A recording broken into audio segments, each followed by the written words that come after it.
werewolf romance audiobook written by Ultimate Grey. Prologue. They said his last breath was taken before dawn. They said even the gods had turned away when his heart stopped. But I swear upon the dying embers, I heard it. I heard the Alpha-King breathe. The rain had been falling for 3 days, as if the sky itself mourned him. It came in long, aching sheets, tracing the spines of the gallows where his body hung, a crownless silhouette against a grey world that no longer dared to speak his name. The pyre's smoke lingered low, restless, bitter with the scent of iron and burnt royal cloth. Lyra knelt among the watching crowd, a quiet shadow hidden beneath a hood of coarse wool. No one noticed the small, trembling figure at the back. No one ever did. Omegas weren't meant to be seen at executions. They were reminders of submission, not defiance. Yet something in her bones refused to look away. She could not. Because beneath the wailing, beneath the rain, beneath the sound of the kingdom turning its face away from its fallen god, she heard it. A sound too alive, too desperate, too real to be anything but truth. A breath, a single uneven inhale from the pyre. Lyra's throat constricted. She wanted to dismiss it, to believe that her grief had made her mad. But the echo in her blood said otherwise. Her senses, always strange, always sharper than they should be, caught it again. A rhythm, a pulse, the thrum of something that refused to die. And in that heartbeat, everything inside her broke open. Chapter 1. The girl who heard the impossible. The fire had long since eaten through bone and silk, yet the embers still hissed with stubborn life.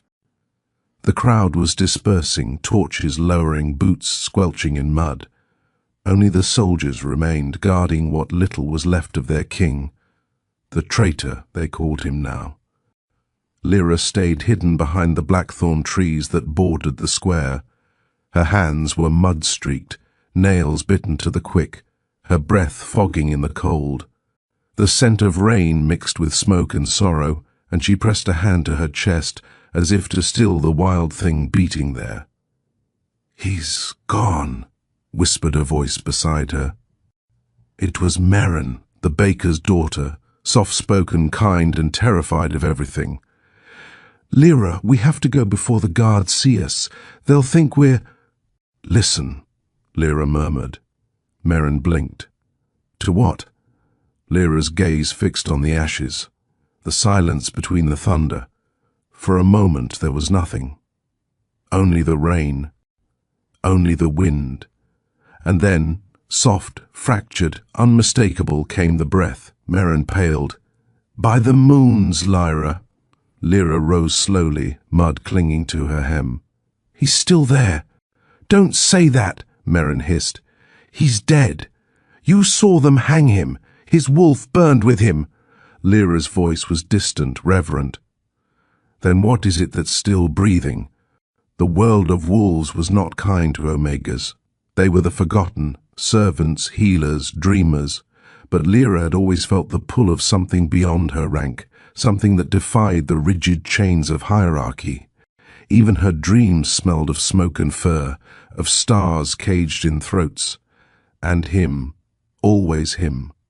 Oren Kael, the Alpha-King of Arendelle, golden-eyed, relentless, the embodiment of everything that had once made her tremble with awe and shame. He had ruled with a strange gentleness, an alpha who bowed his head to heal a crying child, who would rather bleed than see his wolves tear each other apart.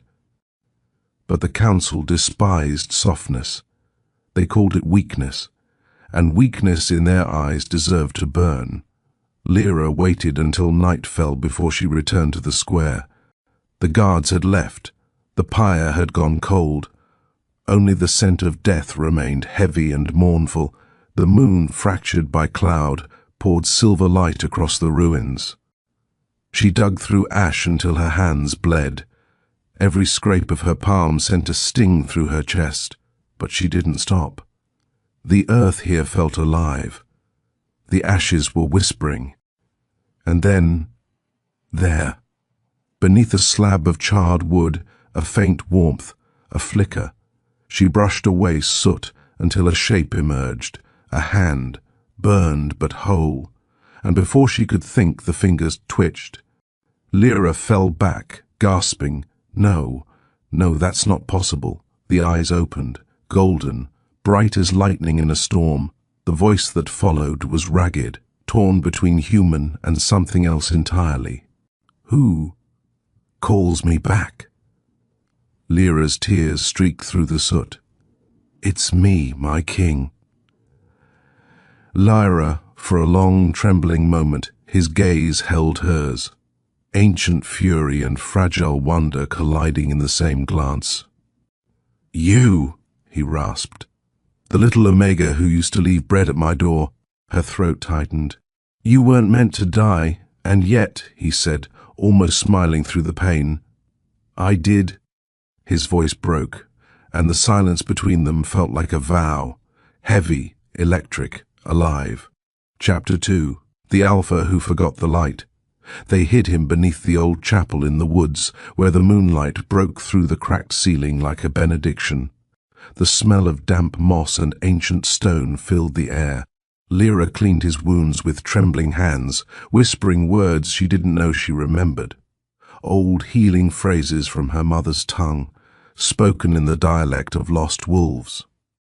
He watched her in silence, golden eyes dimmed but alert. "You're not afraid of me," he said finally. "I should be." "Why aren't you?" Lyra wrung the cloth in her hands. "Because fear is for those who don't feel the pull." "The pull?"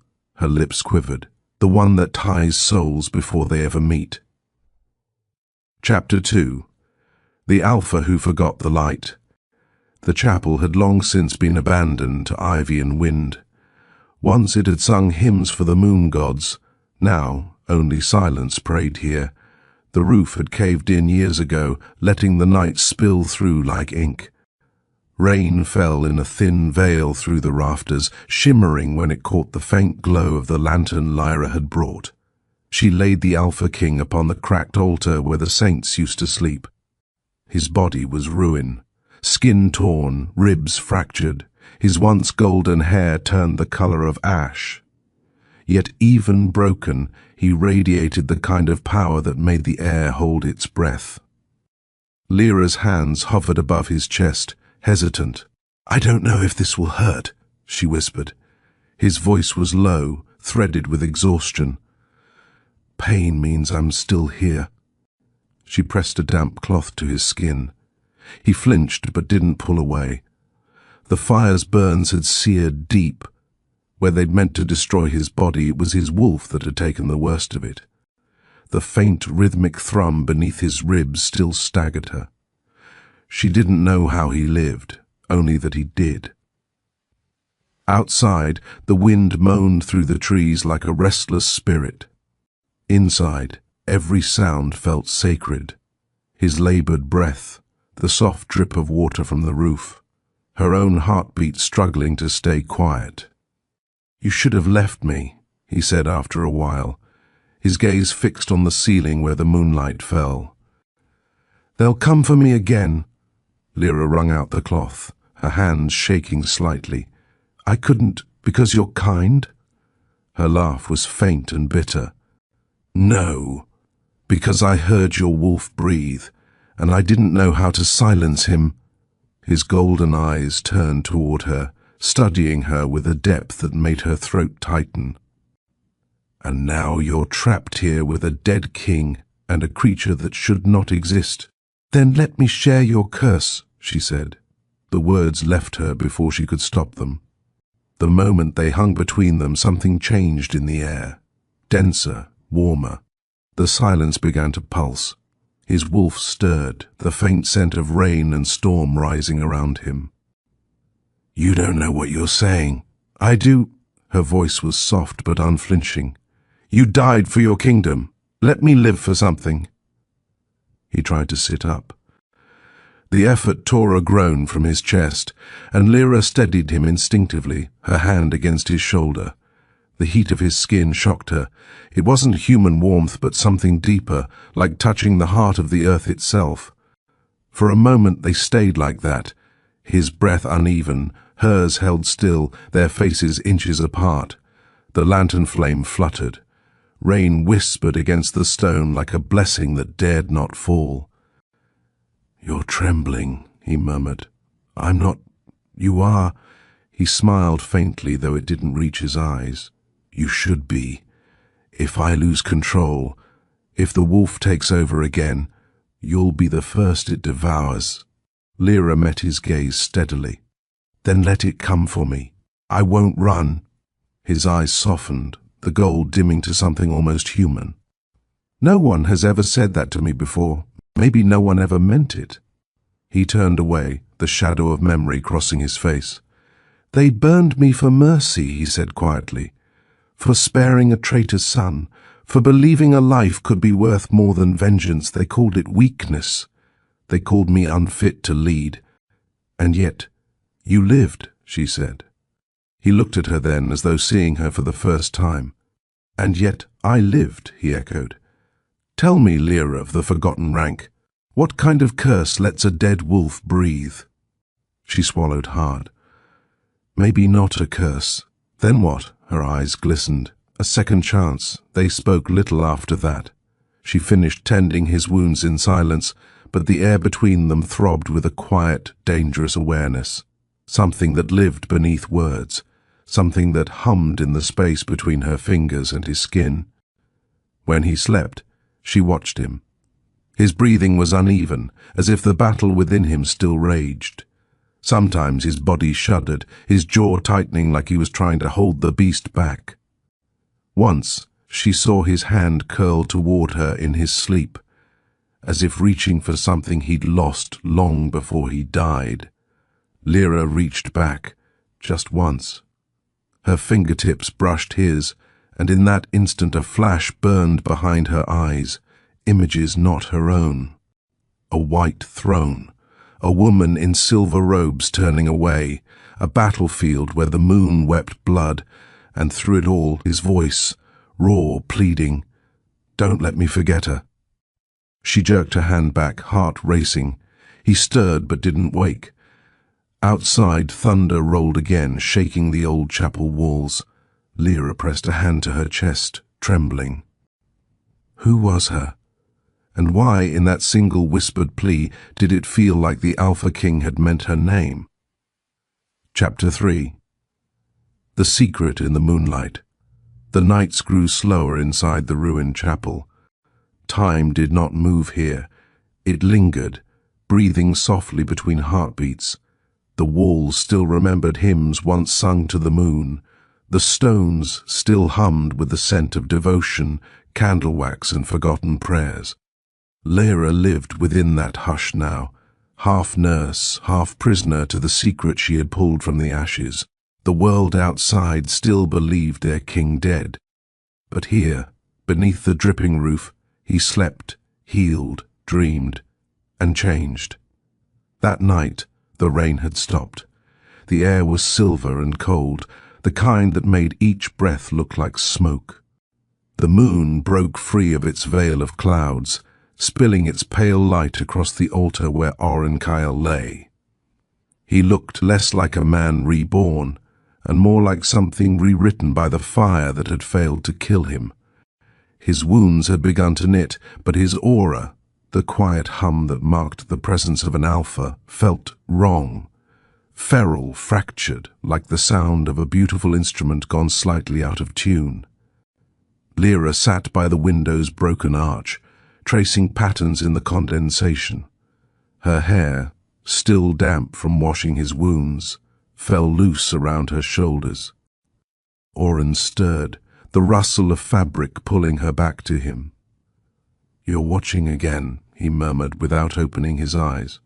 "You were dreaming," she said softly. "I always am." She hesitated. "Of what?" He exhaled slowly. "Of her. A woman standing in snow. I can never see her face. Only her voice remains. It says, 'Don't let me forget.' The words made something inside Lyra ache. And do you forget? His golden eyes opened, catching the moonlight. Every dawn a little more. But the longing stays. Lyra looked down at her hands. Then it isn't just a dream. He sat up slowly, wincing as his bandaged ribs protested. You speak as though you've seen the place yourself. I haven't, she said. But the night you woke, I touched your hand. And for a moment I saw her too. Oren's gaze sharpened. You saw her? Only for a breath, but it was enough to know she meant something to you. His jaw clenched. Perhaps she was the reason I died. The silence between them deepened, heavy but not cruel. The old moonlight painted his scars in silver, and Lyra found herself studying them as if they were letters, written in a language her soul already knew.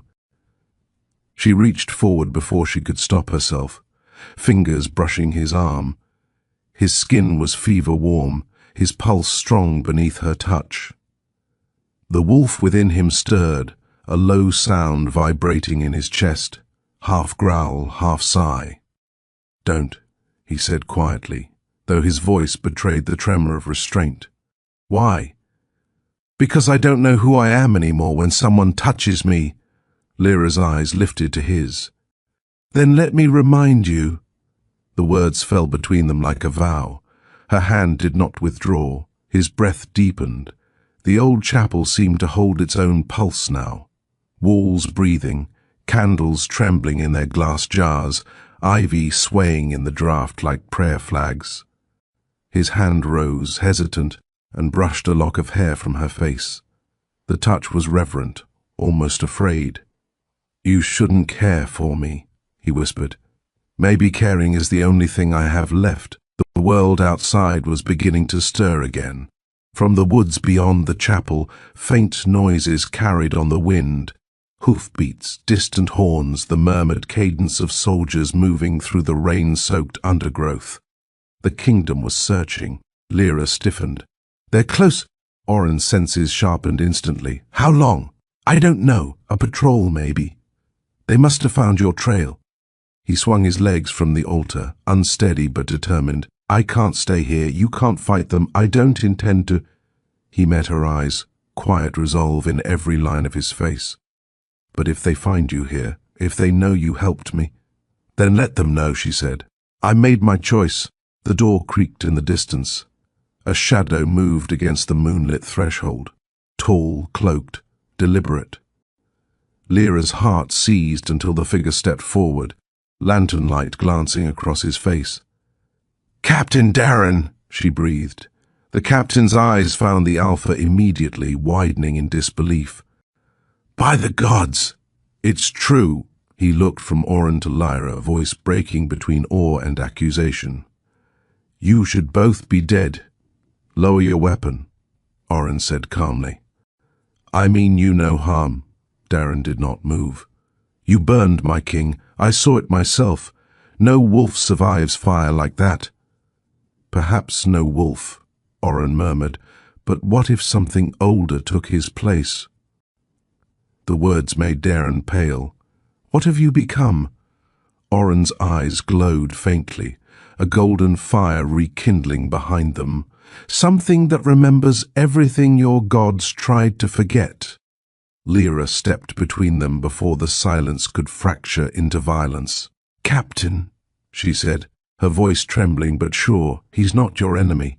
He was betrayed. You know that... Darren's jaw tightened. If the council learns of this, they'll kill you, Lyra. You understand that? Yes, she said softly, and still I hear him breathing. Something in that confession silenced Darren. His gaze lingered on the girl who should have fled and the king who should have burned to dust. Then slowly he lowered his sword. 3 nights, he said. I can give you 3 nights before the search reaches these woods. After that, pray the moon hides you. He turned, his cloak vanishing into the trees like smoke. Oren watched the doorway long after he'd gone. 3 nights, he repeated. That's all. Lyra nodded.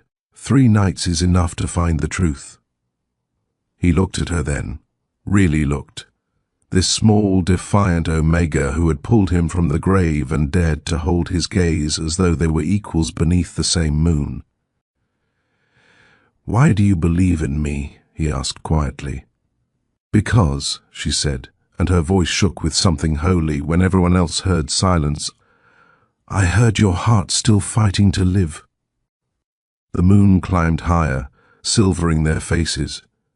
In the hush that followed, the bond neither of them named began to breathe, slowly, inexorably, like a tide turning toward shore.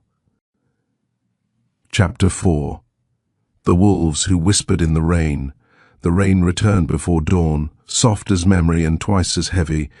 It began as a hush over the forest, a grey whisper threading through the leaves, until the entire world seemed to weep in secret.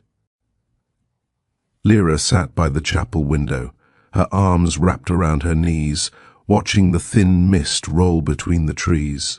3 nights. That was all Captain Darren had given them. And already one had begun to fade. Oren had been silent since the captain's departure. He stood now beneath the cracked beams of the chapel, his bare feet on the cold flagstones, the air around him thick with quiet power. The moonlight had bled from the sky, but still his skin seemed to hold a faint shimmer, something neither human nor wholly wolf. Lyra had watched him heal faster than any creature should. The wounds that had once blackened his chest now traced faint, pale scars, each one pulsing softly like veins of light. And yet his strength came with something darker, a restlessness that prowled beneath his calm, a hunger that did not belong to the man she remembered. When he spoke, his voice was low. "They're hunting their ghosts now. The council will not rest until my body is found, or burned again." Lyra rose, her bare feet silent on the stone. "You're not a ghost." His gaze lifted, quiet and unreadable. "Aren't I?" "No." She hesitated, the word trembling from her lips. "You're what's left when truth refuses to die." Outside, a low howl rippled through the forest. Oren's head snapped toward the sound, eyes narrowing. Lyra felt it too, the vibration in the air, the unmistakable resonance of wolves calling to one another through the rain. "They found my scent," he murmured. "But that call isn't the council's pack. Then who?" "The exiled ones," he said softly. "The wolves who once followed me before they were cast out for treason. If they know I'm alive." "They'll come." He nodded, stepping toward her. "And when they do, they'll bring questions I may not wish to answer." By noon, the rain had deepened into a storm. Lightning flickered over the treetops, brief and white, illuminating figures moving through the downpour. 4 of them, wolves in partial shift, cloaked, their eyes flashing silver. Lyra's pulse stuttered. "They're here." Oren turned to her, the faintest flicker of something, pain, relief, crossing his face. "Stay behind me, no matter what they say." The door shuddered beneath a hard knock. The scent that followed was unmistakable, wet fur, smoke, the iron tang of raw dominance. When the door opened, a woman stood framed in the threshold. Tall, storm-haired, with eyes the color of wet steel, her aura was sharp, old, and full of quiet fury. "Kael," she said simply, "you're supposed to be dead." He almost smiled. "So are you, Varin." The woman, Varin, stepped inside, 3 wolves following behind her. One was young and limping, another scarred from neck to jaw, and the third carried the calm menace of an elder fighter. They looked at Lyra as though measuring whether she was prey or salvation. "Who is the girl?" Varin asked. Lyra straightened, despite the weight of their gazes. "No one," she said. "Only the one who heard what others refused to be." Varin's mouth curved faintly. "An Omega with courage. How inconvenient for the gods." Her eyes shifted back to Oren. The council burned your name from every record. They said the moon itself turned its face away when you fell. What are you now, Kyle? A man, a monster, or something worse? Alive, he said. That's all that matters. Alive is dangerous, Varen murmured, especially for kings who refuse to stay dead. As the others spread through the chapel, Lyra felt the tension coil tighter. The air was thick with wet fur and unspoken history. She could feel it. The bond between these wolves and their fallen alpha, frayed but unbroken. They had bled for him once. Some had died for him.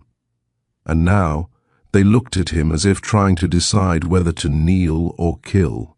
The scarred one, a brute named Taran, snarled softly. We buried you ourselves. I saw your body burn. Then what do you see now? Oren asked quietly. Taran's eyes flickered between awe and dread. Something that should not exist. Lyra stepped forward before she realized she'd done it. He exists because he must, because something in this world still remembers mercy. All eyes turned to her. Her hands trembled, but her voice didn't. If you came to kill him, do it quickly. But if you came to believe, then listen. The king's wolf is still breathing, and the world is not ready for what that means. The chapel fell silent, except for the rain. Varen studied her long and hard before finally speaking. You speak like someone bound to him. Lyra's heart stuttered.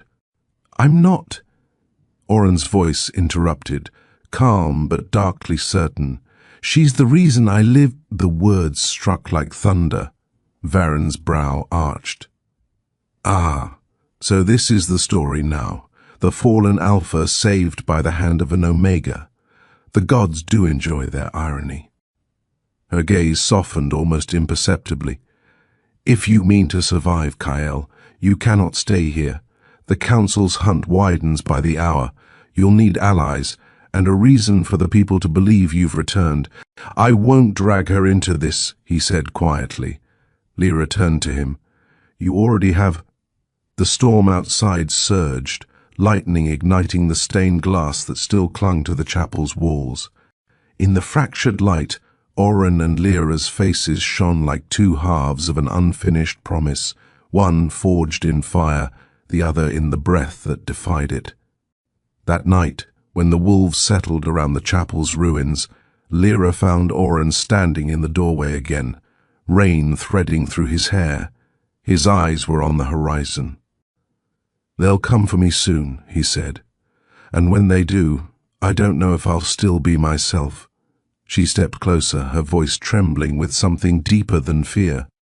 Then I'll remind you again.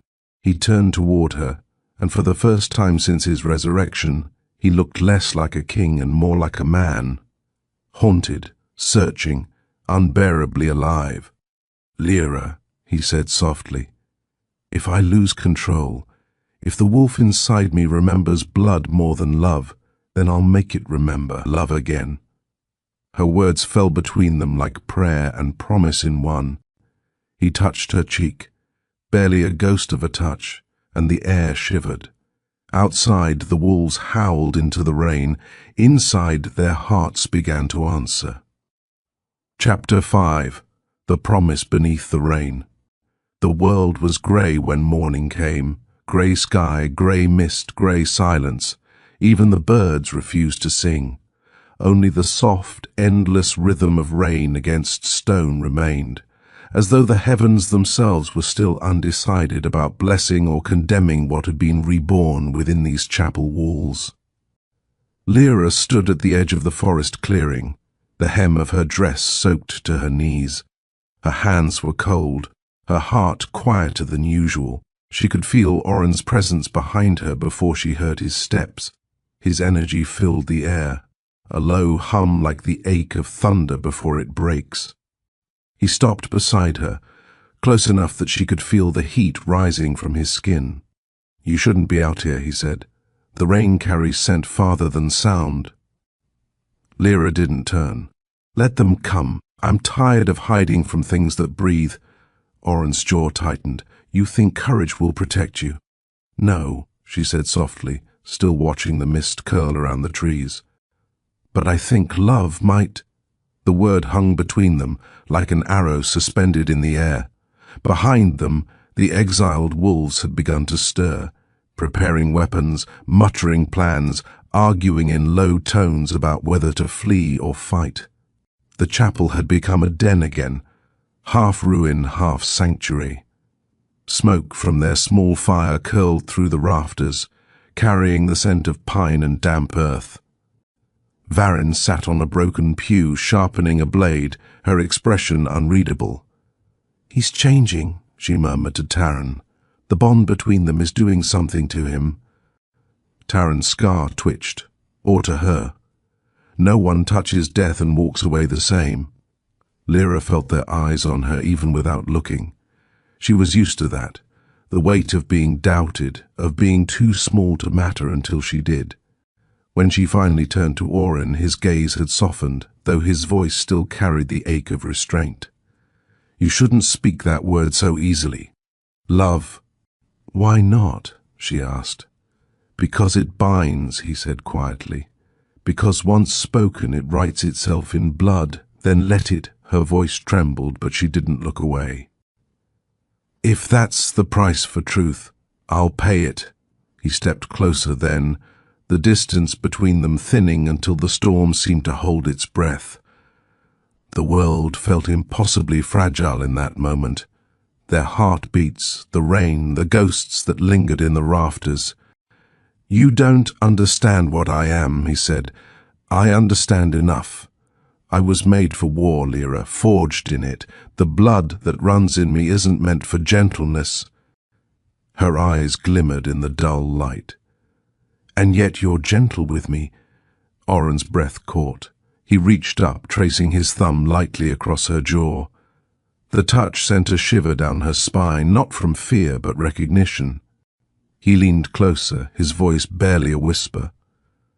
If I let myself want you, if I let myself believe you could love me, it would unmake everything I've held together.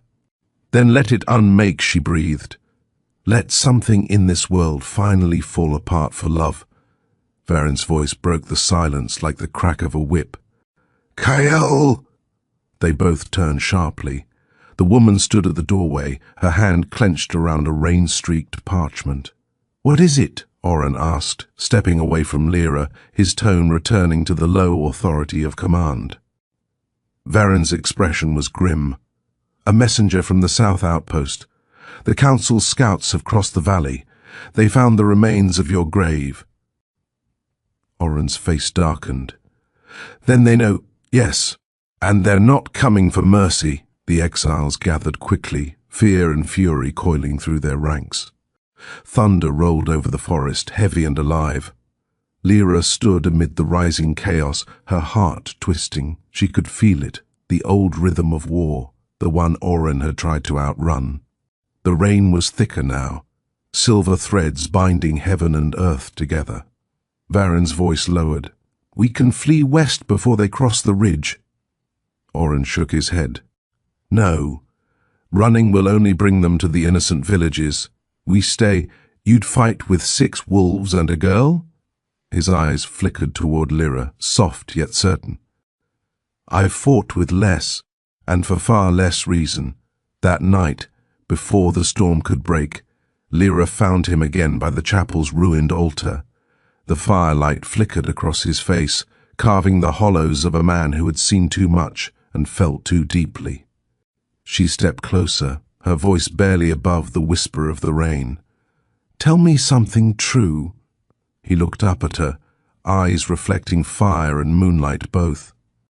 Something true? Yes. About you. About before all this. He was silent for a long while before he spoke. I once swore an oath to never kneel to love, he said. And yet, when I look at you, Lyra, I feel as though I've already fallen. Her breath hitched. Then don't fight it. I can't afford to love you. And I can't afford not to. He reached for her then, hesitant, reverent, as though touching something sacred. Their hands met, their fingers trembling. Outside, thunder split the sky. Inside, their lips met like two souls remembering what it meant to be alive. It wasn't hunger. It wasn't surrender. It was recognition, the kind that feels older than time itself. When they parted, the rain had softened again. He leaned his forehead against hers and whispered, "If we survive this, I'll tell you everything. The truth about the fire, about what I became. And if we don't, then let this moment be what survives." That night the wolves began to move, shadows against silver rain. And as Lyra watched Oren step into the storm, sword in hand, her heart broke and bloomed at once. For love had chosen its battlefield, and it was their hearts. Chapter 6. The Blood Between Stars. The storm did not begin. It descended. It came down from the mountains like a living thing, snarling through the trees, bending the forest into submission. The moon was a ghost behind the clouds, and the air was thick with the scent of wet pine, steel, and fear. Lyra stood at the chapel's broken threshold, her cloak clinging to her body like a second skin. Behind her, the last of the exiled wolves armed themselves with blades older than their. Rebellion. Each wore the same expression, a wordless promise that if they must die, they would die standing. Oren was already outside. He moved like shadow and light bound in one body, barefoot, rain washing the blood from his hands as he stared toward the dark ridge beyond the clearing. His wolf glimmered faintly beneath his skin, the golden mark across his shoulder now burning with celestial light. Lyra stepped toward him, the rain cold against her cheeks. "Tell me what you see." He didn't turn, but his voice was low, distant. "Stars." She followed his gaze. The clouds had broken for an instant, and through that wound in the sky she saw them, stars glinting red, not white, like blood spilled in heaven. "What does it mean?" she whispered. "That the gods are watching," he said, "and that they don't intend to help." They came just before dawn. Dozens of them, dressed in the black armor of the Northern Council, their banners streaked with silver moonlight. The sound of their boots drowned even the rain. At their head rode Commander Miras, once Oren's ally, now his executioner. He dismounted slowly, every movement deliberate. "We gave you a pyre, Alpha King. You should have stayed dead." Oren stepped forward, unflinching. "You should have stayed loyal." The two men stood in the space between thunder and silence. Lyra felt the world tilt toward war. Miras's eyes flicked toward her, and something cruel glimmered there. An Omega girl. "So this is what dragged you back from death. How poetic, how pitiful." Oren's jaw tightened, but his voice was calm. "Watch your tongue. Why? She'll die before the next moonrise. It happened before Lyra could breathe." Oren's wolf surged forward like lightning wrapped in fury. One heartbeat, Miras was speaking. The next, he was slammed against a tree, bark splintering beneath him. "I burned once for mercy," Oren growled, his voice no longer fully human. "Don't make me burn again for rage." Miras spat blood, laughing. "Still the same, my king. You can't kill me without killing what's left of your honor." Oren's claws trembled against his throat. For a moment, Lyra thought he would do it, that he'd give in to the beast howling for justice. But he didn't. He stepped back, breathing hard, the light in his eyes flickering between man and wolf. "Fall back!" Baron hissed to Lyra. "If they break the line, I'm not leaving him. You'll only slow him down." Lyra met her eyes, calm despite the chaos. "Then I'll be his anchor." Before Varin could answer, a horn cut through the storm, a terrible hollow sound that split the dawn apart. The council's soldiers surged forward, swords gleaming. The battle began. It was not like the stories, no glory, no rhythm, only raw survival. Rain turned to blood on the soil, wolves clashed with armored men, claws against steel, howls against thunder. Every breath was pain, every heartbeat was borrowed.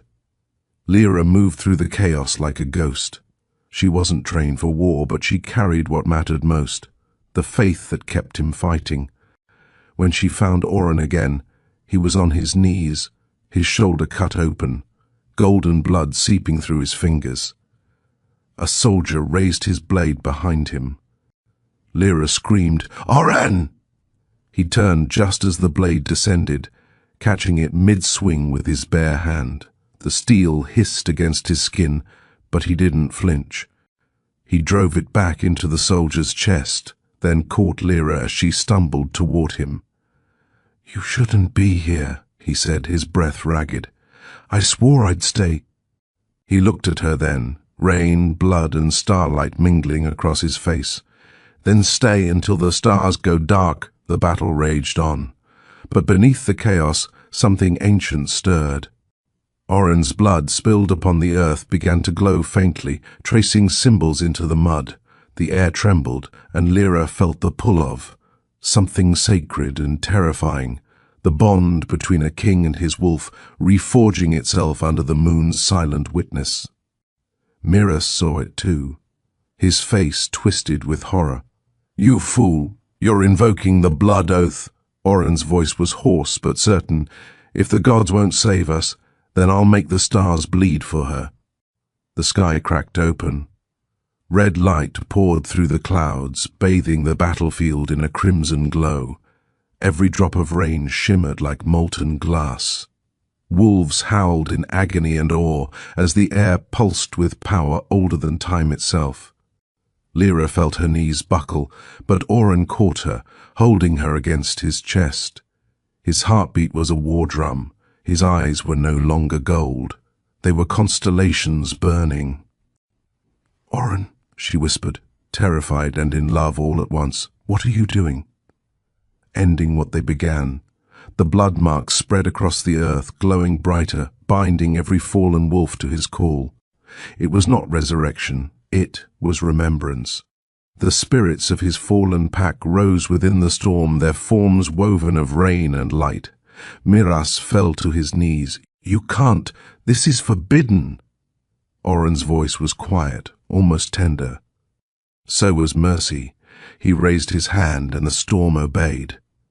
Lightning struck the ridge, shattering the banners of the council into ash. The rain washed the battlefield clean. When it ended, silence reigned once more. Only Oren and Lyra stood amid the ruins, breathing, trembling, alive. She touched his face gently. "You defied the gods for me." He smiled faintly, the ghost of warmth returning. "No, I remembered what they forgot. What's that? That love is worth dying for twice." She pressed her forehead against his, tears mixing with rain. "Then live for it once." The storm faded, leaving a pale dawn behind. And above them, the stars still bled quietly, reminding heaven that something mortal had dared to love without permission. Chapter 7. The Ashes of the First Moon. The dawn came quiet, but not gentle. The rain had washed away the blood, yet the air still trembled with what had happened. The old gods whispering across the clouds, unsettled by the defiance of a wolf who had made the stars bleed. Lyra woke before the others. She lay wrapped in a tattered cloak beside the fallen altar, the world outside shrouded in mist. Her body ached, but her heart ached more.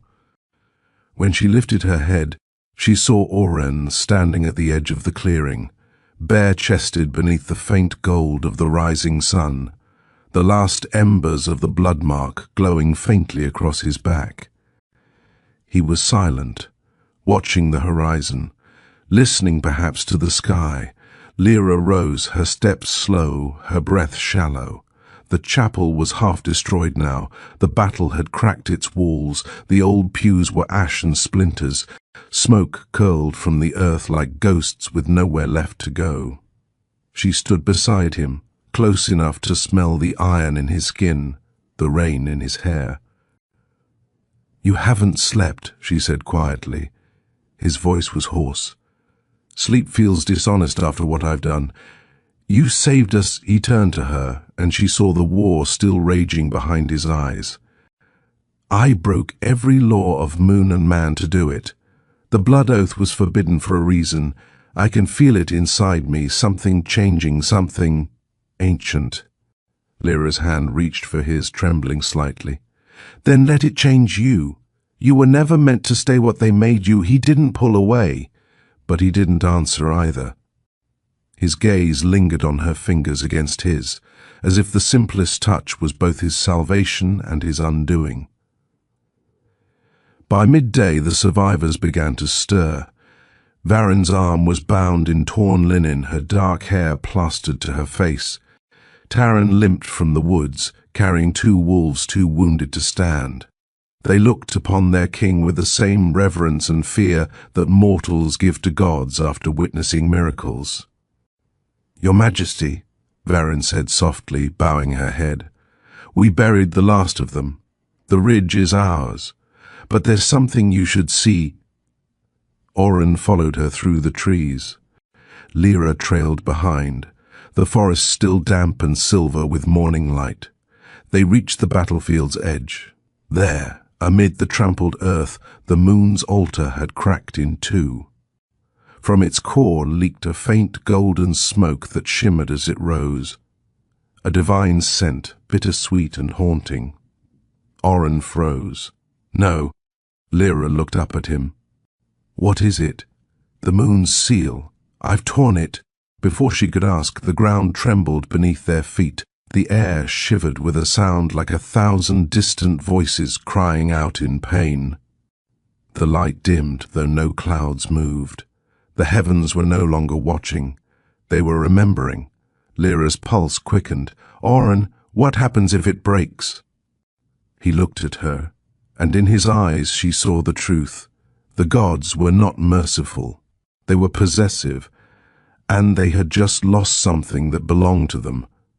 That night, when the forest fell silent again, Lyra found him kneeling before the cracked altar, his head bowed, the scent of rain and smoke clinging to him. "You can't ask them for forgiveness," she said softly, stepping closer. "I'm not asking," he murmured. "I'm waiting." "For what? For punishment?" The way he said it made her chest tighten. She knelt beside him, cupping his face in her hands. "You think the gods would punish you for saving lives?" His laugh was hollow, barely a sound. "They'll punish me for choosing you, for proving that their bloodlines and destinies mean nothing when compared to one heartbeat that wasn't theirs." Lyra shook her head, her voice trembling. "Then I'll take the punishment with you." "No," he whispered fiercely. "You weren't born of their fire. You're still free. Don't give that up." She smiled through tears. "It's too late. The moment I heard your wolf breathe, I stopped belonging to myself." He closed his eyes, the sound of her words cutting through the silence like prayer. He reached for her then, not to claim but to hold. His forehead pressed against hers, his breath uneven. "You don't understand, Lyra. The gods are not merciful lovers. They are jealous kings. They'll take what I love to remind me who I am. Then they'll have to reach through me first." Outside, the wind changed. The scent of rain grew sharp, metallic. The stars blinked red again, and the earth whispered warnings older than language. Lyra felt it then, the strange chill in her bones, the pulse that was not her own. When she looked down, she saw faint golden veins glowing beneath her skin. "Oren," she whispered, "something's happening." He looked up sharply. The color drained from his face. "No, no, not you." He caught her hands, his palms shaking. "The blood mark. It's found you. It's binding you to me. That wasn't supposed to happen." Lyra's breath hitched as a surge of warmth spread through her chest, burning and beautiful all at once. Then let it bind me." He shook his head. "If it finishes, it'll mark you as part of my line. The gods won't see you as mortal anymore. They'll come for you too. Then they'll find us together." For a moment, the world held still. The wind paused, the fire flickered once and went out. And in that suspended silence, their bond sealed itself, a thread of light weaving between their hearts, bright and trembling like a star on the verge of falling. Oren gasped, his body shuddering under the force of it. Lyra clung to him, her tears glowing faintly where they touched his skin, and somewhere far above, in the cold expanse between constellations, something ancient stirred awake. By morning, the forest would whisper of omens. Wolves would speak of a human girl who carried the scent of the moon, and in the halls of the forgotten gods, a new decree would be written in starlight and fury. The Alpha-King has broken the first moon's law, and the girl who loved him shall pay the price. Chapter 8. The Voice in the Fire. The wind carried the scent of ash long before dawn, not from the chapel this time, nor the smouldered battlefield, but from somewhere deeper, older, the kind of smoke that remembers prayers once answered and now forgotten. Lyra awoke to it, the faint hum beneath her ribs, the whisper of her own heartbeat echoing something not entirely her own, the bond. It pulsed faintly with each breath, golden and soft, threading her spirit to his. When she opened her eyes, Oren was already awake. He stood near the fire pit, though no fire burned there. The air around him shimmered faintly as if light were being drawn to him and repelled all at once. His back was to her, his voice low, almost reverent. "They're speaking again," he murmured. Lyra sat up slowly, clutching the threadbare cloak to her chest. Who? He didn't turn, but the weight in his silence told her. The gods. A sudden gust pushed through the broken chapel, scattering embers from last night's dying fire. The ash flared briefly, then bloomed with crimson light. Lyra froze. "Oren." He stepped back, his expression carved from shadow and grief. The ash began to rise, swirling, shaping itself into something alive. The air smelled of iron and myrrh. A woman's voice emerged from the glow, smooth, ancient, sorrowful. "You were warned, child of fire. The blood of kings was not meant to love." Lyra's breath caught. The flame took form, a face carved of smoke and light, eyes white as frost. Her beauty was cruel, her tone both lullaby and blade. Oren bowed his head slightly, his voice steady despite the tremor beneath it. "Moon Mother, you tore the veil that separates mortal and divine," the voice said. "You stole what was not yours to keep." Lyra stepped forward, trembling but unafraid. "I didn't steal him." The flame shifted, its gaze turning toward her. The heat intensified until her skin prickled. "And yet you bear his mark. His wolf soul sings through your blood. Do you know what that means, little Omega?" Lyra met her eyes. "It means I'm his—" For a heartbeat, the forest outside went utterly still. Then the voice laughed, a sound like fire snapping bone. "No, child. It means you are no longer yours." Oren moved between them, his shoulders tense, his tone like thunder, muffled by reverence. "She's done nothing wrong. If there's punishment to be given, it's mine to take." "You misunderstand the nature of sin," the goddess replied.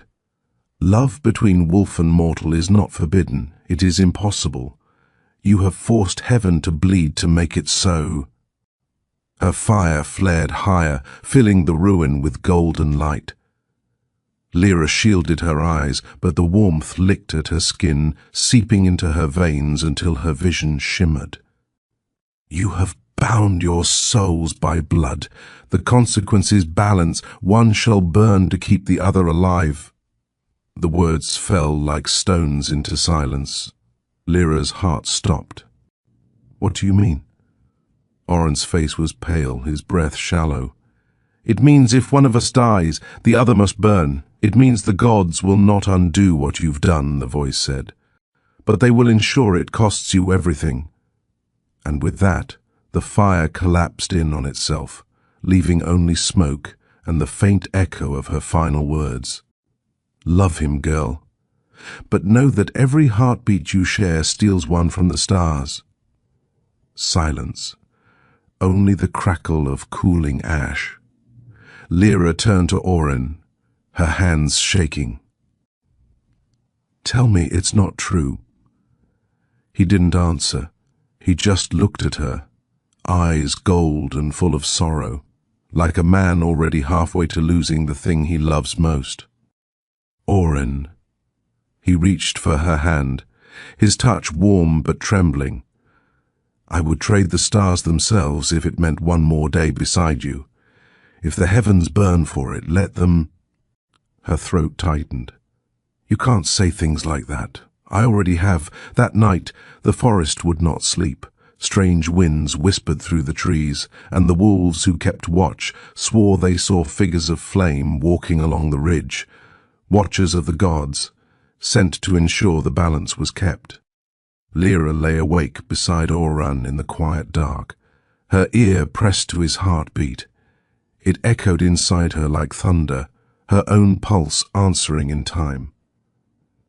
I used to dream of freedom, she whispered, of running beyond the borders, where no one knew my name. Now I dream of you, and I'm afraid of how much that means. He brushed her hair from her face, his thumb tracing the faint golden vein beneath her skin. Then let me be your cage, he said softly, until we find a way to make love our freedom again. Outside, the first snow began to fall. It hissed faintly where it touched the last of the divine fire, as if even winter feared to stay too long in a world where mortals had defied gods. And beneath that quiet snowfall, two hearts beat as one, each knowing that every breath of love would cost them something infinite. Chapter 9. The Garden Where Wolves Weep. The world smelled of rain again, not the gentle kind that kisses the skin, but the kind that feels like memory, heavy and blue. With sorrow, it soaked the ruins of the once sacred valley, seeping into the earth where the gods had wept, where love had turned to something dangerous and divine. Lyra stood at the threshold of what had once been the garden of the moon priests. Ivy had overgrown the marble, roots breaking through old altars, and pale blossoms glowed faintly in the dim. The petals wept dew that shimmered like tears. Every plant here grew from grief, the kind that had no name, no remedy. She knelt among them, her fingers brushing the wet petals. They say these flowers bloom only where promises die, she murmured. Do you think that's true? Behind her, Oren's shadow fell across the stones. Then this garden must know us well. The pack had been moving restlessly since the night of the fire. The younger wolves whispered about omens, the ash-winged birds that circled the mountains, the sudden stillness of the river. Even the elders grew wary when the sky turned the color of old bruises. Oren had withdrawn from them, his command quieter now, his eyes always lost to the horizon. Something in him had changed since the goddess's warning, as if part of him already walked with the dead. Lyra felt it too.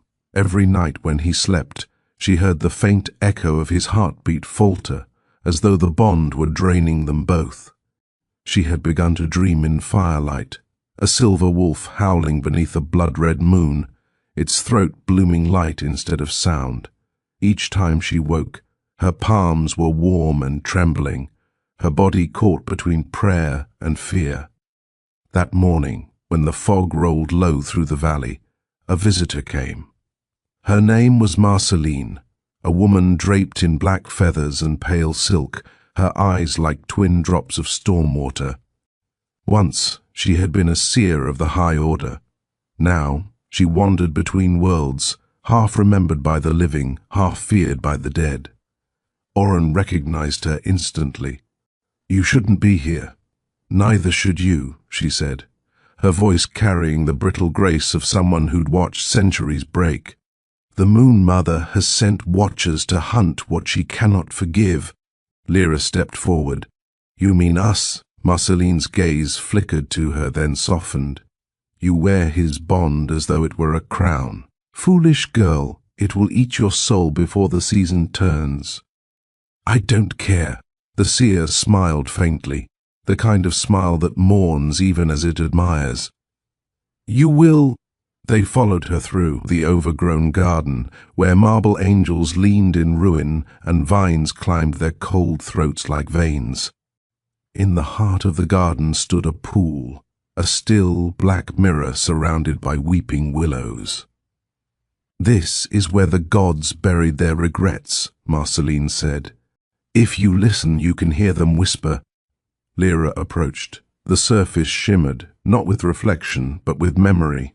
She saw herself, a child running through rain, her mother calling after her. Then the image shifted. Oren, his hands bloodied, his face turned toward an unseen sky. Lyra's breath hitched. What is this? The truth beneath love, the seer said. The garden shows what binds you, what it will take. Oren moved closer, his hand brushing Lyra's. Show me then. Let me see the cost. Marceline's eyes darkened. Are you sure you wish to know? He nodded once. The water trembled, then flared gold. They saw it all. Oren, kneeling before a dying moon, his body burning with divine fire. Lyra reaching for him, screaming his name as the sky tore apart. Her heart bursting light as his shadow collapsed into her. Oren recoiled. Lyra fell to her knees, her tears mixing with rain. Marceline turned away. One must become ash for the other to become eternal. This is the way of the vow you've made. Lyra clutched her chest, where the faint mark of the bond still shimmered. There has to be another way. There is always another way, the seer whispered. But the gods hide it where lovers fear to look, within themselves. She began to walk away, her feathers whispering like wings against the rain. When the next moon rises, you must choose what kind of love you wish to keep, the kind that saves or the kind that destroys. As dusk bled into night, Lyra and Oren lingered in the garden. The rain had softened to a mist that glowed in the moonlight. He touched her face gently, his thumb tracing the curve of her jaw. If it comes to it, he said, I'll burn before I let them take you. She shook her head fiercely. Don't you dare. I made a vow, Lyra. So did I. Her voice broke. And mine was to keep you alive, not watch you disappear. They stood there, two souls bound by something that defied gods, surrounded by flowers that grew only where love had died. And though the garden was silent, the trees wept dew for them, for the gods, for all those who had ever loved enough to curse the heavens. That night, as Lyra drifted to sleep beside him, she heard the faintest whisper in the wind, like a voice calling from the ashes of the divine fire. There is still a way, but only the wolf who remembers how to weep can find it, and somewhere in the darkness beyond their camp, the first watcher appeared, eyes like burning moons, hands like folded wings, waiting for dawn. Chapter 10. The Wolf Who Remembered Heaven. The morning came pale and trembling, as if afraid of what the night had left behind. Mist curled through the pines like ghosts searching for names, and every leaf glittered with the silver sheen of half-forgotten tears. Lyra woke to silence. Not the kind that comforts, but the kind that waits. Oren stood at the edge of the clearing, bare-chested, his breath a pale cloud in the cool air. The light caught on the faint scars that mapped his back, jagged, deliberate, almost ceremonial. Each one looked like an ancient script carved into flesh, the remnants of something far older than language. Lyra rose quietly, wrapping her cloak around her shoulders. You didn't sleep. He didn't turn. I remember now. The wind stirred the grass. Somewhere far off, a lone wolf cried. "What do you mean?" His voice was quiet, almost reverent. "Heaven, the bond, the first death." Lyra's steps faltered. Oren turned to her then, his eyes glowing faintly, not with the gold of his wolf, but with something whiter, purer, colder. "I saw where we came from," he said. "Before the pacts, before the curse, before I was this—" He touched his chest, the place where the mark burned faintly beneath his skin. "I was a guardian of the moonlight gate, a creature of balance. But I loved a mortal girl. You," Lyra's breath caught. "Me," he nodded once. "She had your eyes, your hands, your defiance. The gods warned me. I defied them. I broke the circle. They tore my spirit in half and cast me to the earth, to remember what it was to bleed." He paused, the wind brushing his hair against his cheek like a lover's caress. "Every lifetime since I've been searching for her." Lyra felt something inside her tighten, an ache too deep for words. "And when you found me—" Oren's eyes darkened. The bond awoke, the same curse reborn. The gods watched, and they whispered, "Let him remember, so that he may suffer." They walked through the forest as the day stretched open. Each step felt like trespassing into something sacred and forbidden. The trees bent subtly toward them, their leaves shivering in a wind that smelled faintly of incense and ash.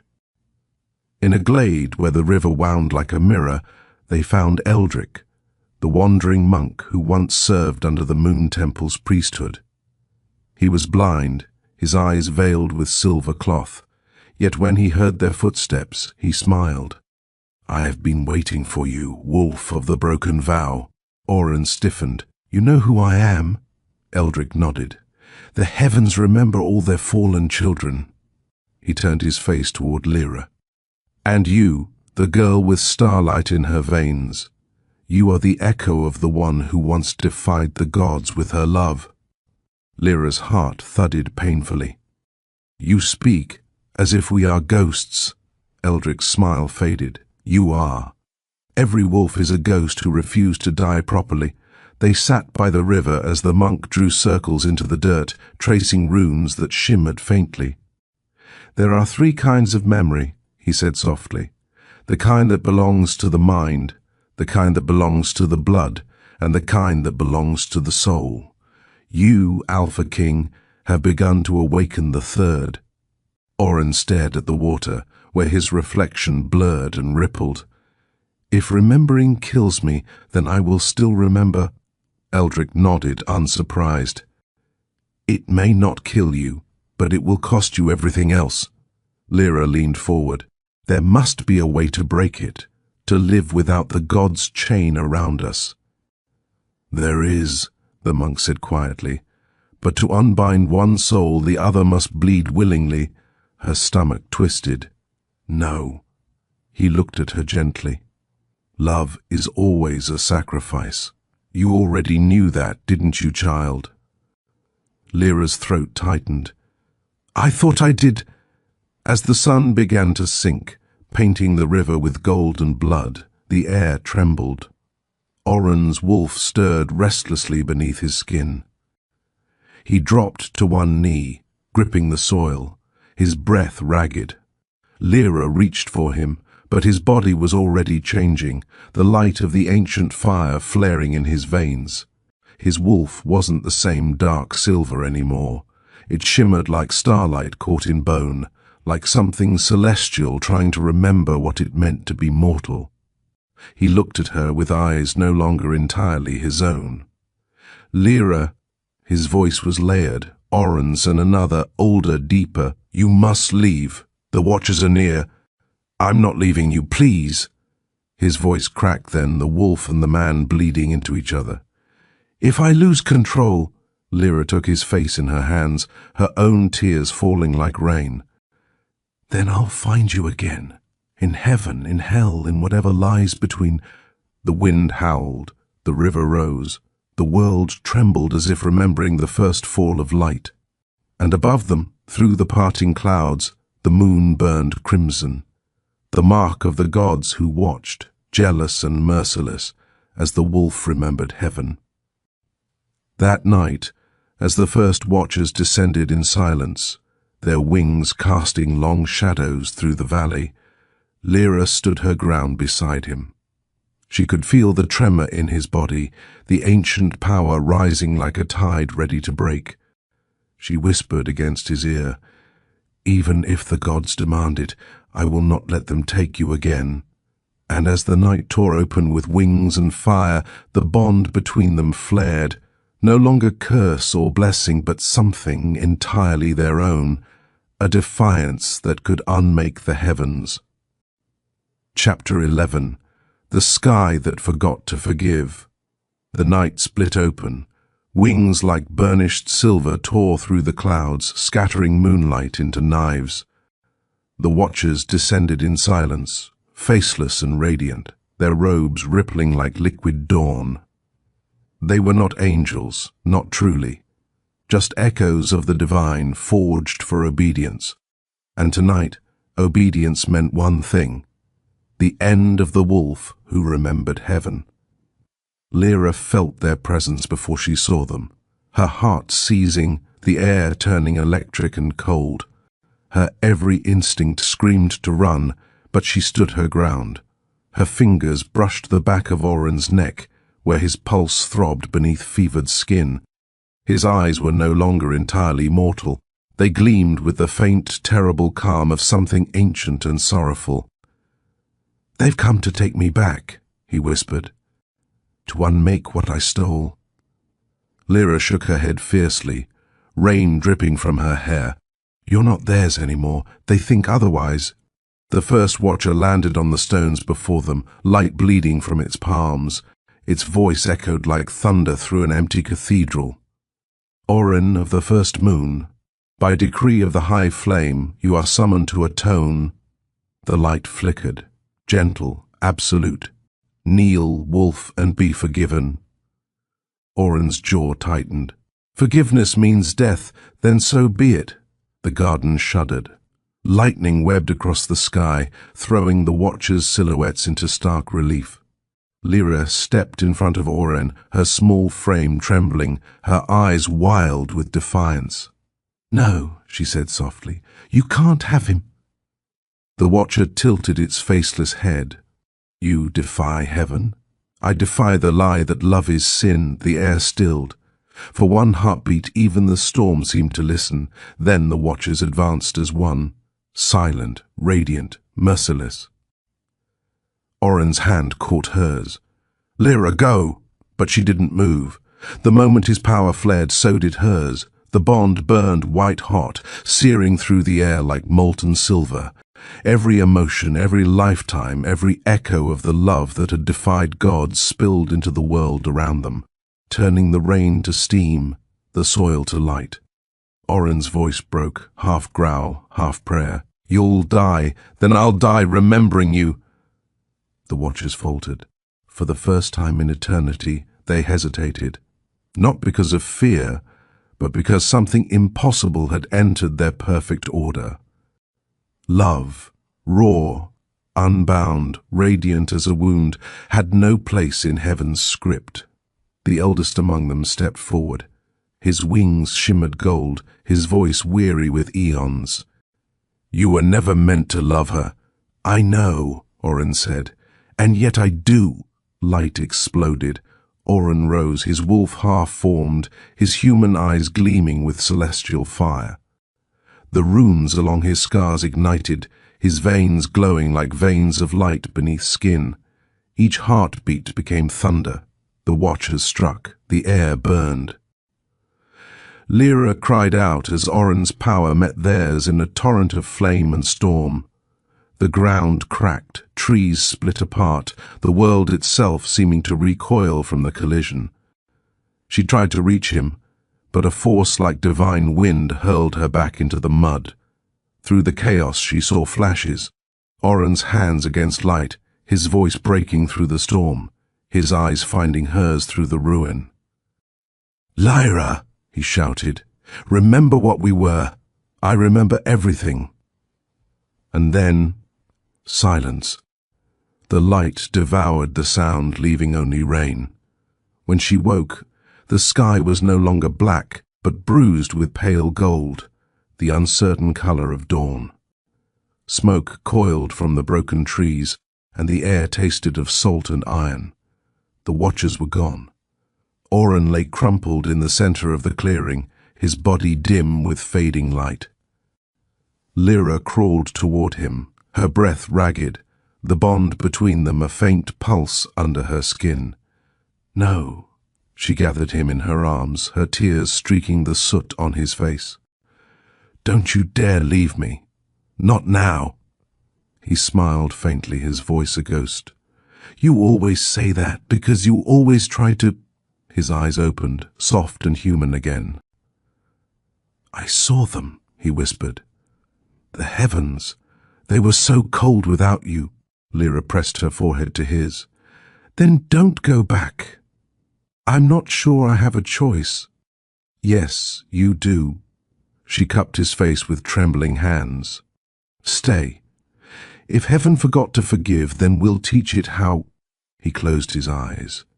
The rain fell heavier, drumming against the ruined ground like prayer beads. And somewhere above, through the smoke and mist, the moon flickered weakly, watching but not striking. Perhaps even the gods, for a heartbeat, hesitated.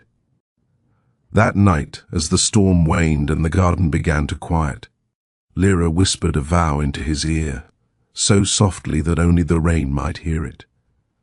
If the sky will not forgive you, then I will become your heaven. And in the distance, unseen by mortal eyes, the goddess who had cursed them wept for the first time in eternity, because love, once defied, never dies. It only remembers. Chapter 12. The Ashes of Forever. The dawn was the color of ashes. Soft grey light spilled across the broken garden, brushing the ruins with a ghostly tenderness. Smoke still clung to the earth, curling around the fallen trees and the shattered remnants of marble where angels once stood. Everything smelled of rain and burned heaven. Lyra sat beside Oren's still form, her fingers tracing slow circles on his wrist. Where once the pulse had thundered like a song of life, now it beat faintly, like the echo of something trying not to fade. He was alive, but barely. His breath came in shallow waves. His skin had lost its warmth. The divine mark that once glowed along his collarbone had dimmed to a bruise-colored shadow. The goddess's curse was claiming him, slowly, quietly, like frost reclaiming a dying flower. Lyra looked toward the east. The light bled across the hills, pale and merciless. She had never hated the dawn before, but now it felt like mockery. I won't let them take you, she whispered, pressing her forehead to his. Not this time. Not again. Oren's eyes fluttered open, barely. You can't fight the gods, Lyra. I fought worse, she said. I fought you. He tried to smile. You lost. She touched his face. Not yet. By noon, the valley had gone silent. Even the wolves that haunted the distant ridges had ceased their calls. The air was heavy with waiting. Lyra wrapped Oren in her cloak and began to walk. The forest bent above her like a cathedral of green and shadow. Every step was slow agony, his weight against her, her legs trembling from exhaustion, but she did not stop. She followed the faint pull in her chest, the bond's whisper, the thread of light that still linked her heart to his. It tugged her northward, toward the mountains where the air shimmered with the memory of prayer. That was where the Moon Mother slept, where all oaths went to die. By nightfall the forest had turned wild and silver with frost. Lyra found shelter beneath a crumbling stone arch carved with runes older than language. It was a temple, or what remained of one. The wind howled through its hollow windows, carrying the scent of myrrh and decay. She built a small fire. The flames painted their faces in amber light. Oren stirred weakly. His voice was a whisper, half broken, half dream. "You shouldn't have brought me here." "I didn't bring you here," she said, staring into the fire. "You brought me. Every heartbeat I've ever had belonged to you long before I was born." He smiled faintly, the kind of smile that hurts to look at. "You always talk like the poets who forgot they were dying." "Maybe that's what love is," she said, remembering anyway. When the fire burned low, she heard a rustle in the shadows. From the edge of the temple ruins stepped a figure cloaked in silver grey, her presence soft as snowfall. It was Marceline, the fallen seer. But her eyes were different now, dark with something like mourning. "I told you this would happen," she said. Lyra didn't look up. "Then tell me how to undo it." Marceline stepped closer. "You can't undo a divine vow, you can only finish it." Lyra's voice cracked. "Then I'll finish it. You don't understand. The bond is consuming him because it's incomplete. To balance it, you must offer the gods something greater than his life." Lyra's head snapped up. "What could be greater than his life?" The seer's eyes softened. "Yours." Silence fell like snow. Lyra's breath shuddered. "If I die, will he live?" Marceline hesitated. "He will remember. That's all the gods ever feared, that mortals might remember them through love." Lyra looked down at Oren's sleeping face. His eyelashes glistened with tears that had not fallen. His hand, limp in hers, still twitched faintly toward her warmth. She understood then. Love was not a gift from heaven. It was the rebellion that remade it. By dawn, she had made her decision. She carried Oren's body to the mountain's edge where the clouds burned gold beneath the rising sun. The wind howled around them, thick with the scent of snow and pine. Below, the world stretched wide and ancient, a kingdom of dust and memory. She knelt and drew a circle in the earth with her blood. "Moon Mother," she whispered, her voice trembling, "if you must take one soul, take mine. Let him wake remembering. Let him walk in sunlight again." The mountain shuddered, the air filled with a soft, unearthly glow. The goddess's voice rose like a tide, ancient, aching, filled with sorrow. "Child of earth, do you know what you ask?" "I do. And do you offer it freely?" Lyra's tears fell into the circle. "There's nothing free about love, but yes," the wind screamed, the light flared, and in the heartbeat that followed, silence fell so absolute it felt like death had forgotten her. When Oren opened his eyes, the world was bathed in gold. The fire in his veins had gone, the curse was gone, the bond, silent but still there like a phantom heartbeat. He sat up slowly. The circle on the ground still glowed faintly, but Lyra was gone. Only her cloak remained, resting where her body had been. He touched it, and the scent of her, the rain, the ash, the sweetness of the wild herbs she carried, filled the air. And then he saw it, etched into the stone, her handwriting. "If the sky forgot to forgive, then let love remind it how." He closed his eyes and pressed the cloak to his heart. And for the first time since he had fallen from heaven, Oren wept. That night, beneath a sky bright with impossible stars, he whispered her name to the wind, and the wind carried it through the forests, over the rivers, across the sleeping world. And far beyond the veil of the living, where even the gods dared not tread, a voice answered softly, "I remember." Chapter 13. The dawn that forgets nothing. The dawn rose in silence. No thunder, no storm, no divine decree, only the faint breath of wind curling through the mountains and the sound of a man who had forgotten how to pray. Oren knelt beside the circle where Lyra's blood had dried into symbols older than time. The stones still glowed faintly, their light shifting like the pulse of a dying star. Her cloak rested across his lap, the last warmth she'd left behind. He didn't move for a long time.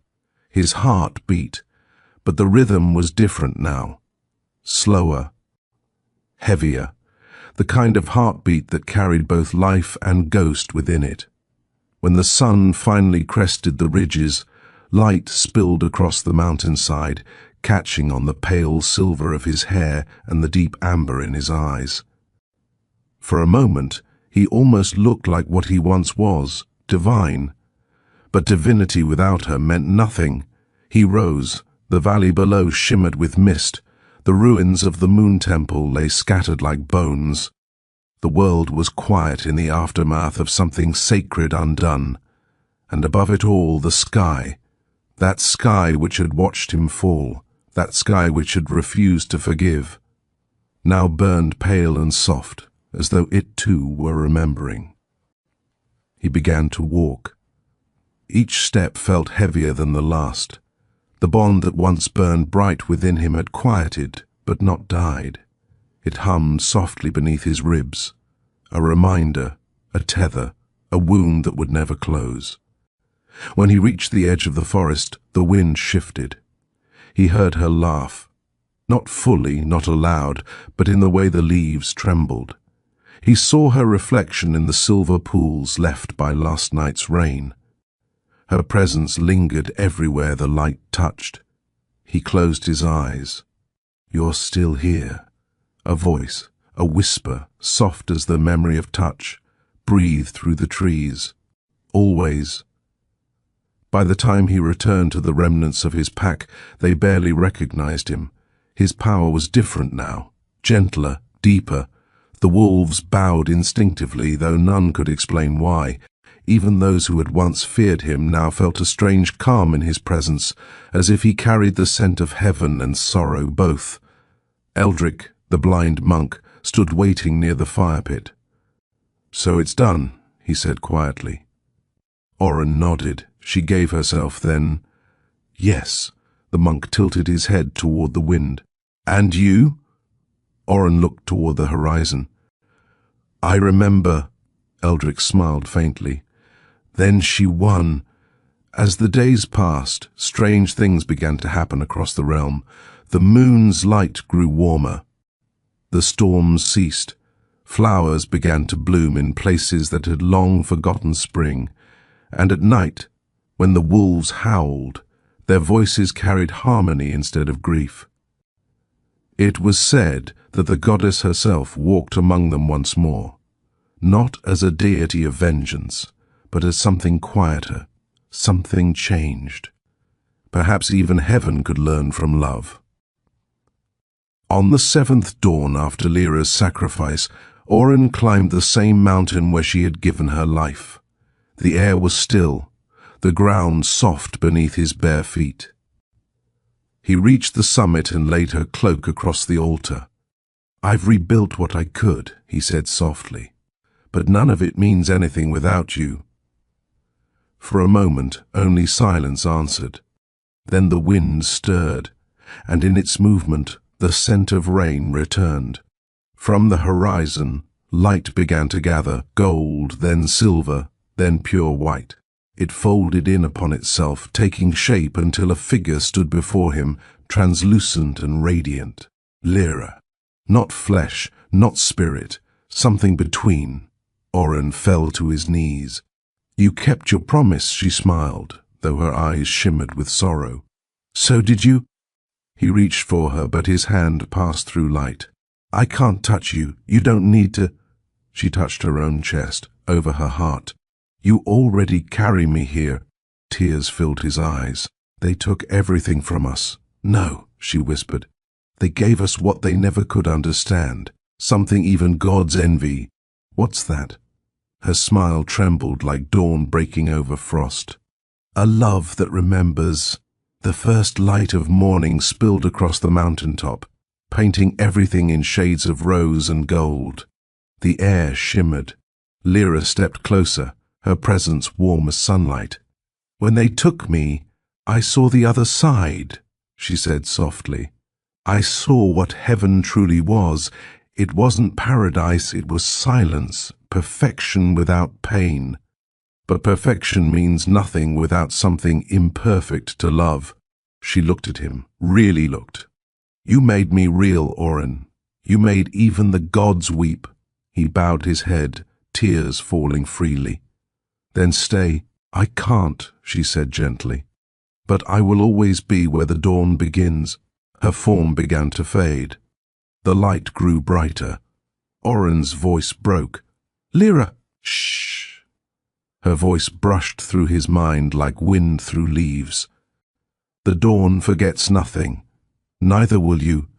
And then she was gone, leaving only the faint scent of rain and the warmth of sunlight where her light had touched him.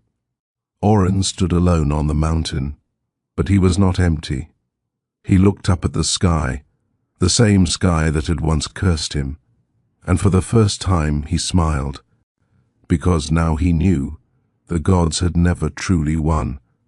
Love had.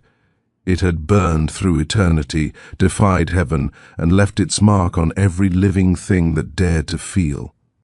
The sky no longer forgot. The dawn no longer wept. And somewhere between heaven and earth, two souls remembered each other. Always. Epilogue, the garden that blooms in memory. The valley was no longer a ruin, where once the moon temple had fallen into bones and silence. A garden now thrived, wild, luminous, alive. Silver-leaf trees bowed toward the wind, their branches heavy with star-shaped blossoms that glowed faintly even under daylight. The air carried the scent of something eternal, like rain remembered, like light that had once wept. And in the heart of that garden stood a young healer named Mira, her hands stained with soil and moon pollen. She had never known why she came here every dawn.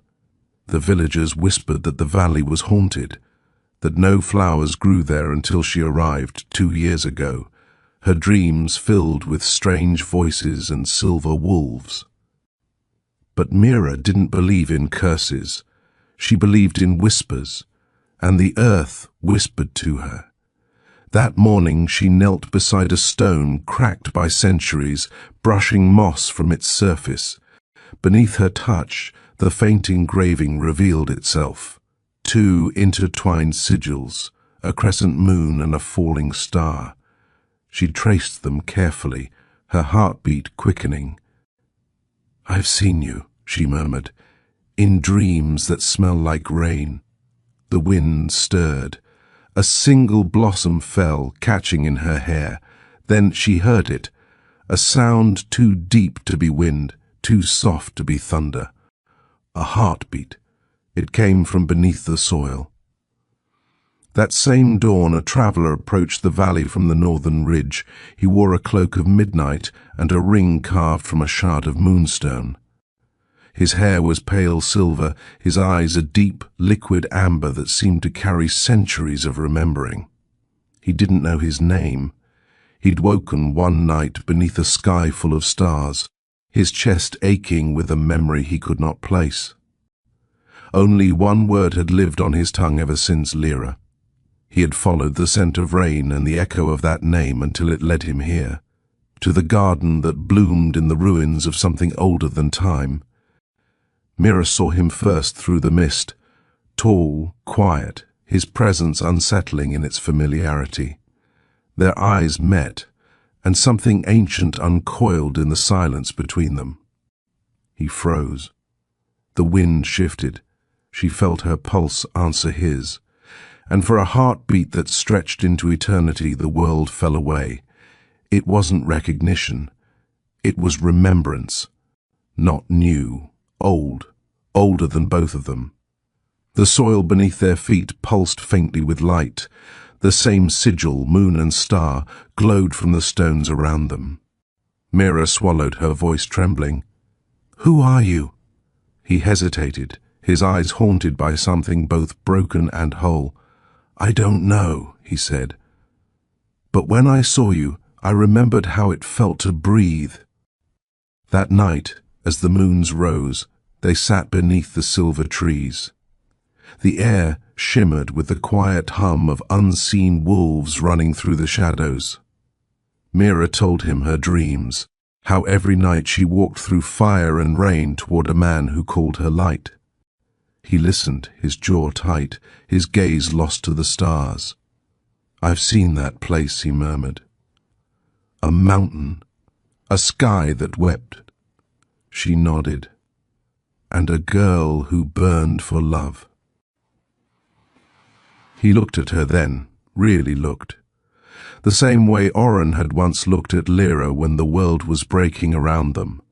For the first time in his second life, his voice softened. "What if we've lived this before?" She smiled faintly. "Then maybe this time the dawn will let us stay." At midnight, the earth shifted again. From the heart of the garden, a faint light began to rise, tendrils of luminescent mist curling into shapes, half spirit, half memory.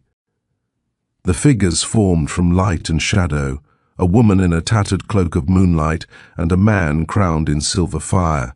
They looked upon Mira and the traveller with something between sorrow and blessing. The woman's voice, soft as rain, echoed through the garden. "Every love reborn begins as remembrance." The man's gaze lingered on the traveller. "And every memory is a promise, waiting to be kept." Then they faded, becoming starlight again, returning to the soil. Mira turned to the man beside her. "Do you believe in promises that outlive death?" He smiled faintly. "I think we are one." And when their hands met, the garden itself seemed to breathe. Flowers opened, wolves howled from distant hills, and the dawn, gentle, golden, eternal, rose over the valley that no longer remembered sorrow. In that light, the sigil on the stone gleamed once more. The moon and the star reunited. And somewhere beyond mortal memory, two spirits, Oren and Lyra, watched as the cycle began anew, their love reborn in new bodies, new names, but the same undying fire. Because the dawn never forgets. It only waits for love to find its way home again.